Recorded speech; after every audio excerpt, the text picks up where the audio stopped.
जो लोकतंत्र की चर्चा होती है उसमें वैशाली विधानसभा क्षेत्र है 125, जहां से जेडीयू के सिद्धार्थ पटेल अभी सिटिंग विधानसभा के सदस्य हैं। और उसी वैशाली विधानसभा के अंतर्गत नई पार्टी जो निकल के आई है जन स्वराज, उसके प्रत्याशी के तौर पे सर्वेश कुमार जी हैं, जो अभियंत्रण इंजीनियर तकनीकी शिक्षा ग्रहण किए हुए हैं और समाज सेवा करते हुए अपना निजी कारोबार करते हुए भी राजनीतिक दंगल में अपनी भाग्य की आजमाइश करने वाले हैं 2025 के बिहार विधानसभा चुनाव में।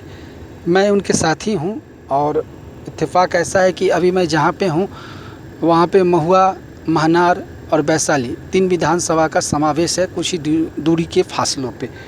सर्वेश जी से जानना चाहेंगे कि जनसुराज क्या कहती है और ये क्या कहते हैं, इनका मैनिफेस्टो क्या है और वोटरों के बीच में ये किन विषयों को लेके जा रहे हैं, विजुअल वर्क के साथ, विज़न के साथ, और ऐसी बातों को बताने जा रहे हैं जिन बातों को जितने भी विधायक चुनाव लड़ते हैं या प्रत्याशी लड़ते हैं शायद उन पे उनका ध्यान नहीं रहता है, लेकिन आवश्यकता अनुसार ये जो बुनियादी सुविधा है इस पे भी काम होना चाहिए। सर्वेश जी, सबसे पहले धन्यवाद, आप हमारे साथ जुड़े हैं और चर्चा को आगे बढ़ाते हुए हम आपसे ये जानना चाहेंगे कि 125 बिहार विधानसभा वैशाली विधानसभा क्षेत्र अंतर्गत आप जनसुराज के प्रत्याशी के तौर पे जनसंपर्क कर रहे हैं। पहले आप अच्छा खासा कमा रहे थे, आपकी कंपनी भी है, इंजीनियरिंग भी आपने किया है, ये राजनीति में कैसे आ गया, क्या ज़रूरत पड़ी? सबसे पहले आपको लोगों को धन्यवाद। अब सबसे बातों को समझिए कि हम राजनीति में कैसे आ गए। जब भी आपको किसी भी चीज़ की कमी होगी या कमी दिखाई देगी तो आप उस चीज़ की पूर्ति के लिए आपको उस क्षेत्र में ईमानदारी से कूदना ही पड़ेगा।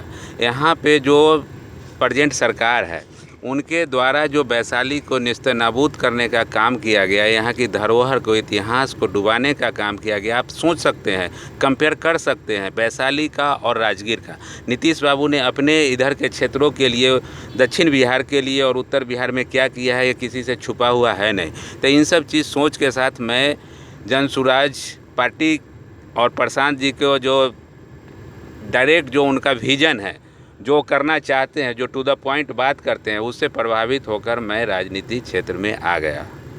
जनसुराज का अपना बायोलॉजी है, नीति है, सिद्धांत है, उसको स्पष्टता की तरह रख रहे हैं, शीशे की तरह आर पार दिखता है, एक एक चीज़ को वो स्पष्ट रख रहे हैं, उस विषय पे नहीं जाएंगे।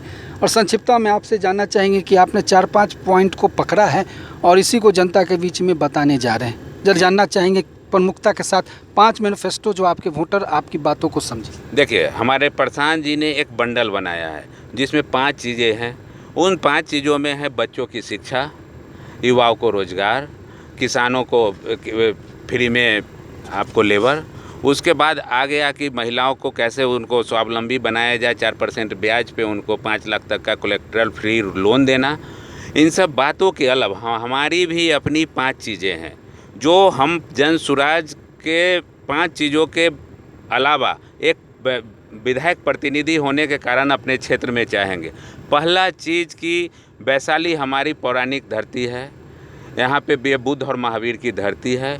यहाँ पर एक तथागत विश्वविद्यालय की स्थापना करना, वो टेक्निकल कीजिए या फिर जनरल कीजिए, लेकिन यहाँ पे विश्वविद्यालय की स्थापना कीजिए ताकि हमारे वैशाली का एक गौरवान्वित इतिहास भी बना रहे और यहाँ पर जो हमारे बच्चे हैं जो बाहर पढ़ने जाते हैं, आप टेक्निकल के रूप में बना दीजिए, एक टेक्निकल हब बना दीजिए। दूसरी चीज़ आ गई कि किसी भी विधायक को एक प्रोग्रेसिव फंड का पैसा मिलता है, जो अकस्मात फंड हम जिसको कह लें, जो कहीं भी एट रैंडम कहीं ज़रूरत है लेकिन उसको उस चीज़ में वो इस्तेमाल करते हैं कि सड़क बना देना। सड़क बनाना है तो RWD है ना, ग्रामीण सड़क बनाने के लिए। उस पैसे का, पहले साल के पैसे का मैं इस्तेमाल स्वच्छ पेयजल और शौचालय की व्यवस्था पे करूँगा। आप देखिए, सरकार के तरफ से कहीं भी चौक चौराहे पे नहीं है, तो मेरी वो प्रायोरिटी में होगी।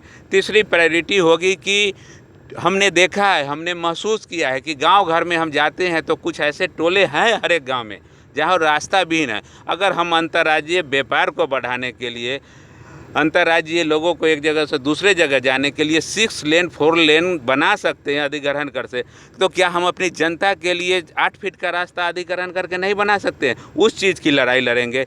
इसी तरह से हमारे एक स्वर्गीय रघुवंश प्रसाद सिंह MP हुआ करते थे वैशाली से, भले ही वो हमारे दल के नहीं हो, लेकिन मैं उनको एक ईमानदार कर्मठ व्यक्ति मानता था, जो समाज के जो कमियां थी उसको देख के वो काम किया करते थे। आपको याद होगा कि नरेगा उन्होंने लाया, क्यों लाया 120 दिन की मजदूरी के लिए?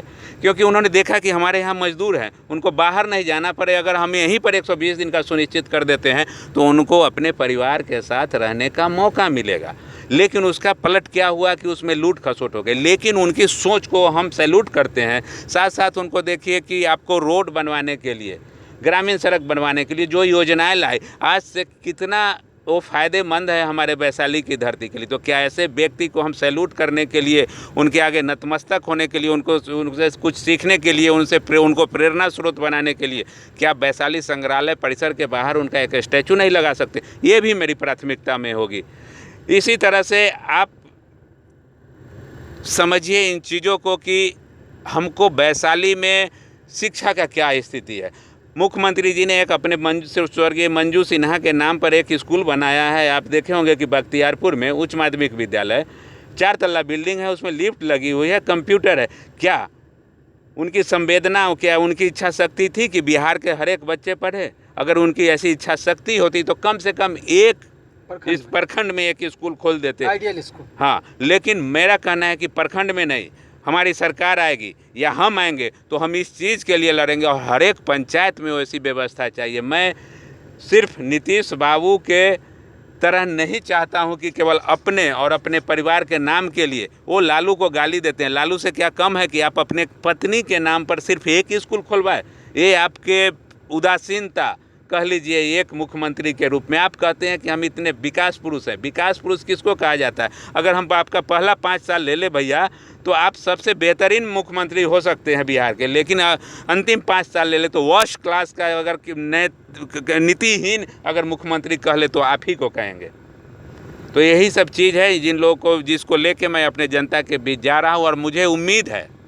और जहाँ तक हमारे जो वहाँ के आपके विधायक हैं उनकी उदासीनता ऐसी है कि आप वहाँ जाके पता कर सकते हैं, हमारे जनता से पूछ सकते हैं। आप एक चीज़ सोच के देखिए, वैशाली में 8 विधानसभा क्षेत्र, यहाँ पे 8 प्रतिनिधि, नीतीश बाबू एक को भी नहीं बनाया। आप कहते हैं कि जाति के नाम पर आप वोट लेते हैं।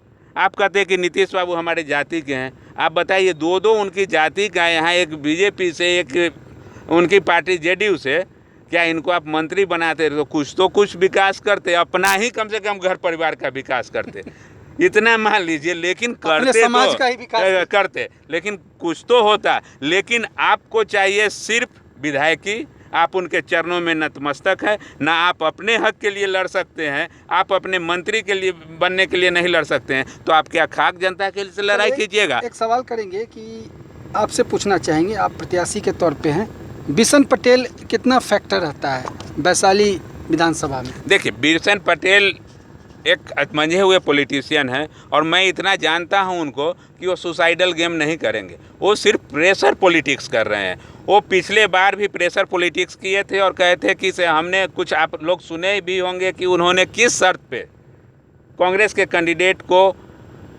सहायता करने की कोशिश की थी।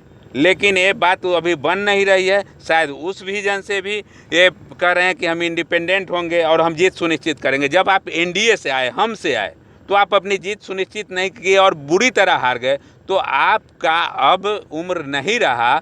और दूसरी चीज़, जो पिता तुल्य हैं उनके, सिद्धार्थ जी के, जो पिता अपने पुत्र का नहीं हो सकता है और जो पुत्र अपने पिता का नहीं हो सकता है, वो किसी का भी नहीं हो सकता है, ये मान के चलिए। तो इस बार चाचा भतीजा के चुंगल से निकल लीजिए भैया, घर परिवार के अपनी लड़ाई को, पर्सनल लड़ाई को आप पब्लिक को इमोशनली ब्लैकमेल करके उसमें कूदना चाहते हैं, ये गलत नीति है उनकी। और इसके लिए मैं उनको बहुत ही भर्त्सना करता हूं कि उनको ऐसा नहीं करना चाहिए था। इस बार चुंगल से निकलेगा वैशाली विधानसभा चुंगल में जो फंसा हुआ है, उस चुंगल से निकालने का काम यहाँ के मतदाता करेंगे? मतदाता बिल्कुल करेंगे। और मैं जानता हूँ, मैं अपने आप को जानता हूँ, अपनी ईमानदारी के, अपने कर्तव्य को, अपने अधिकार को, मैं सब कुछ से वाकिफ़ हूँ। और मैं जानता हूँ कि इस बार जनसुराज के तरफ से मुझे टिकट मिलेगा ही। और मैं उनका जो किला बनाए हुए हैं, पॉलिटिकल किला, जो इसमें सब सामग्री को समावेश करके कह लीजिए जितनी नकारात्मक चीज़ें हैं उस किले को मैं ढहाने का, उनकी राजनीतिक किले को जो गलत चीज़ों से बनी हुई है उसको ढहाने का एकदम उसको ख़त्म होना ही है, निस्तो नाबूद होना ही है। क्योंकि मुझे अपने आप पे विश्वास है और प्रशांत पे विश्वास है, क्योंकि प्रशांत जो भी बोल रहे हैं यहाँ पे युवाओं को एक शक्ति दे रहे हैं, यहाँ के लोगों को एक जज्बा दे रहे हैं कि आपने पाया क्या और आपको पाना क्या है। अगर लोग ये आत्मचिंतन आत्ममंथन करके इतनी छोटी सी बात को समझ जाएंगे कि हमको भविष्य में चाहिए क्या और हमको मिला क्या, तो बिल्कुल जन स्वराज के साथ आएंगे। और Sarvesh Kumar as a engineer, as a politician, as a समाज सेवक, एज ए बिजनेसमैन, जो भी कह लीजिए, हमको उससे कोई गुरेज नहीं है, क्योंकि हम जो भी काम करते हैं ईमानदारी से करते हैं। हम इधर उधर की बातों में नहीं जाते। One time one ambition. तो मेरा एम्बिशन है वैशाली का विकास करना और मैं वैशाली का विकास करके रहूँगा। चलिए, आपने समय दिया, धन्यवाद। धन्यवाद।